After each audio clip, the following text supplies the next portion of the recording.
ముఖ్యంగా కొన్ని ప్రత్యేకమైన దేశాల నుంచి మనం గమనిస్తే లాటిన్ అమెరికా, ఏషియా, ఆఫ్రికా వీటిని జనరల్ గా థర్డ్ వరల్డ్ కంట్రీస్ అంటున్నాం.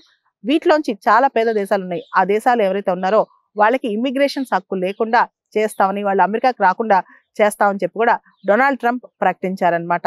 దీనికి సంబంధించి వాషింగ్టన్ డీసీలో ఏవైతే కాల్పులు జరిగాయో దీని తర్వాత డొనాల్డ్ ట్రంప్ ఈ ప్రకటన చేశారు. అమెరికా అధ్యక్షుడు డొనాల్డ్ ట్రంప్ ప్రకటన ప్రకారం అమెరికా సాంకేతికంగా ఎంతో ముందుకెళ్ళినప్పటికీ కూడా అమెరికా యొక్క ఇమిగ్రేషన్ విధానం వల్ల బయట వాళ్ళు ఎక్కువగా ప్రయోజనాలు పొందారు. ముఖ్యంగా ఇమిగ్రెంట్స్ ఎక్కువగా ప్రయోజనాలు పొందారు.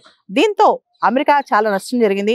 అమెరికన్ సిటిజన్స్ కి చాలా నష్టం జరిగింది. ముఖ్యంగా అమెరికా మాజీ అధ్యక్షుడు జో బిడెన్ టైంలో అక్రమంగా చాలా మంది ఇమిగ్రెంట్స్ అమెరికాకు వచ్చారు. వాళ్ళందరి అడ్మిషన్స్ మేము రద్దు చేస్తున్నాం.